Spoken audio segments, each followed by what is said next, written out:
J'ai souhaité être ingénieur lorsque j'étais enfant. Et la raison, c'est que l'image que je me faisais des ingénieurs, c'était une image de réalisation. J'avais l'image des arts et métiers, des ponts et chaussées, donc de ces grandes réalisations françaises, du TGV. Et l'idée d'être ingénieur, c'est d'abord ancré dans cette volonté. Ensuite, lorsque j'ai fait mes études, j'ai eu le choix entre la recherche et une évolution vers un métier, on va dire, ou une formation plus appliquée. Et naturellement, je me suis orientée donc, vers une formation d'ingénieur, mais très connectée avec la recherche pour autant. Et c'est donc ce que m'a offert l'école centrale, mais à l'époque c'était une école de chimie, hein, c'était l'IPSOA, qui m'a offert donc cette possibilité de faire de la recherche et en même temps de réaliser la recherche en termes je dirais, d'industrialisation. Les plus de l'école centrale, c'est la capacité à sélectionner des candidats non seulement sur leurs résultats scolaires, mais c'est aussi la sélection des profils de personnalité. Parce que finalement, lorsqu'on rentre dans l'industrie, ce qui fait la différence, c'est certainement au départ le diplôme, mais très rapidement, ce sont les aptitudes personnelles à s'adapter. Et à se réinventer de manière permanente, parce que le monde change, l'industrie change. Et je pense qu'aujourd'hui encore, on a cette capacité à sélectionner non seulement sur, on va dire, les profils académiques et les résultats scolaires, mais aussi sur les personnalités. Alors les plus de Centrale Marseille, où l'école était fortement liée avec toute l'industrie pétrochimique. Toutes les sociétés implantées sur l'étang de Berre et donc avait un fort ancrage dans la chimie à tous les niveaux, c'est-à-dire la chimie de base, hein, la chimie lourde, c'est-à-dire je dirais la chimie pétrochimique en fait, mais aussi la chimie fine.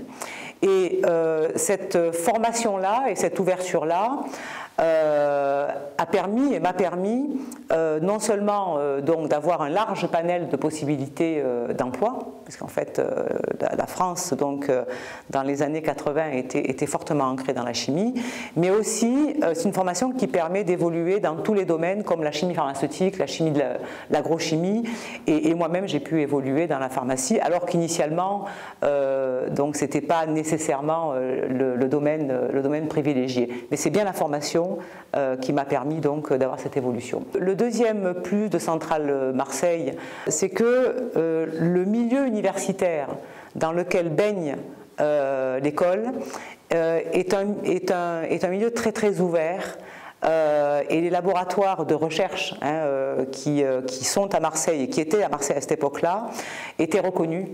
Le professeur Metzger, par exemple, donc, qui était le patron donc, des laboratoires de recherche, avait tout à fait ses entrées donc, au niveau du ministère et pouvait vraiment impulser non seulement une véritable politique donc, pour développer l'école, mais aussi pouvait aider l'ensemble donc, des élèves donc ensuite à essaimer dans le monde industriel. J'ai été donc recrutée par le groupe Rhône-Poulenc après avoir fait plusieurs stages et avoir eu l'occasion de montrer mes talents. Mais la raison pour laquelle j'ai fait ces stages-là, c'est bien parce que des anciens m'ont permis donc d'entrer dans leur laboratoire. C'est là que rejoint donc le réseau, que le réseau a toute sa puissance. Donc j'ai commencé ma carrière dans la chimie, en fait la chimie fine, et très rapidement, en tant qu'ingénieur donc au niveau d'un laboratoire et donc avec une équipe de recherche, et très rapidement j'ai été responsable d'un projet.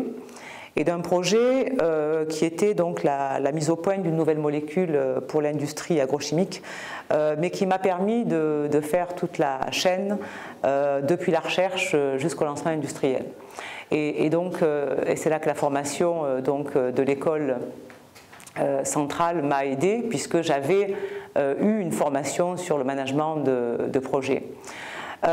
J'ai ensuite donc évolué d'une manière, on va dire, pendant une dizaine d'années assez linéaire dans l'industrie, c'est-à-dire avec des responsabilités de plus en plus importantes pour ensuite donc aller vers la chimie pharmaceutique. Et donc j'ai eu l'occasion de mettre à niveau donc un ensemble d'équipements, d'ateliers, de laboratoires pour pouvoir passer je dirais, ce défi. Ce qui a été, je dirais, réussi. C'est tout d'abord une période qui a été une période marquée, comme toute l'industrie, par des fermetures de sites et par la nécessité de ce fait d'aller sur le marché extérieur pour développer des services de pharmacie donc, à des tiers, des sociétés tiers, ce qui n'était pas très habituel, je dirais même assez exceptionnel dans le cadre d'une société comme Rhône-Poulenc. Je pense que l'adaptabilité, qui est, je pense, une des qualités qui permet de sélectionner les candidats de l'École centrale de Marseille, s'exprime dans des moments comme celui-là. Et on apprend beaucoup. Et donc ensuite, j'ai pris la responsabilité, on va dire, plus internationale, donc d'un ensemble de moyens de développement chimique dans le domaine pharmaceutique. Ce parcours-là permet de montrer à quel point, depuis la France, puisque en fait donc, ces postes, les postes depuis l'année 2000, on va dire, ce sont des postes internationaux, à quel point on est capable d'innover et à quel point on est capable d'aller sur des marchés externes et de gagner.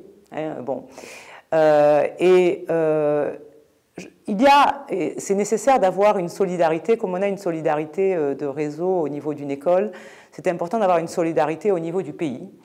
Et j'ai pu participer comme ça donc à des filières, donc lorsque j'étais responsable de site industriel, et ce qui m'a valu d'ailleurs d'être distingué par l'Ordre national du mérite et par la Légion d'honneur. Et ça aussi, je pense que c'est tout de même un ancrage en termes de valeurs qui est donné par notre système d'école et notre système universitaire. Voilà. Même si la vie professionnelle ensuite est très diverse et offre à la fois des risques et des opportunités, le fait d'arriver dans la vie active avec un diplôme d'ingénieur, de centrale ou de ce qu'était à l'époque l'école de chimie, a été tout à fait déterminant pour lancer, en fait, pour les premières années. Ensuite, comme je vous le disais, c'est la personnalité qui fait la différence. Mais néanmoins, la formation initiale permet d'avoir accès, tout simplement, donc à des postes et à des opportunités qu'on n'aurait pas sinon. Moi, je dirais qu'on est ingénieur à vie. Et Centrale est une des principales écoles qui forment les ingénieurs. On est ingénieur à vie parce que on développe à travers, je dirais, la formation que l'on a, on développe une certaine méthodologie, une certaine façon de penser, une certaine logique, une certaine rationalité, une orientation sur les résultats qui vous suit toute la vie. J'ai aidé ou j'ai contribué au recrutement de collègues de ma promotion, donc dans l'année qui a suivi, je dirais, mon entrée chez Rhône-Poulenc, tout simplement en les informant des opportunités qui se présentaient donc, dans le groupe. Je pense avoir aidé aussi bien au-delà d'autres, je dirais, candidats donc, des promotions qui ont suivi les 5-10 années après mon entrée chez Rhône-Poulenc, soit en les aidant, en revoyant leur CV, en les entraînant à des entretiens, soit aussi en leur je dirais, présentant les opportunités. Alors moi j'ai été aidée d'une part de la même manière en ayant accès aux offres d'emploi, probablement avant même que les offres d'emploi soient diffusées. Dans l'école et dans les anciens, il y a des entrepreneurs. C'est-à-dire que, en fait, aujourd'hui, je considère avoir eu un parcours, somme toute, assez classique dans l'industrie et bien sûr avec une adaptabilité très très forte, hein, donc dans les 30 années qui constituent ma carrière. Ceci étant, nous avons aussi des amis, des collègues et des anciens de l'école qui ont créé des sociétés. Hein, et ça, c'est quelque chose qui est peut-être un peu moins connu, mais qui mérite d'être mentionné. Les 120 ans de cette école m'inspirent le fait qu'on s'inscrit dans les formations, on s'ancre dans la durée. Hein, on est ancré dans la durée. Enfin, c'est extrêmement important d'évoluer avec son temps, d'évoluer avec les politiques, avec le monde économique, avec l'évolution du monde économique. Le monde a changé dans les 120 dernières années et par exemple l'ouverture à l'international qui nous a fortement tous marqués avec la mondialisation est un élément extrêmement important qui est pris en compte par les écoles. Et donc, pour revenir à ce que ça m'inspire, je dirais, à la fois un fort ancrage dans la formation et à la fois 120 ans d'évolution et d'adaptation, hein, donc de l'école et de développement de l'école. Hein. Bon, je n'ai pas les chiffres de ce qu'était l'école centrale il y a 120 ans, mais je pense qu'aujourd'hui, on doit pouvoir dire que ça a largement essaimé.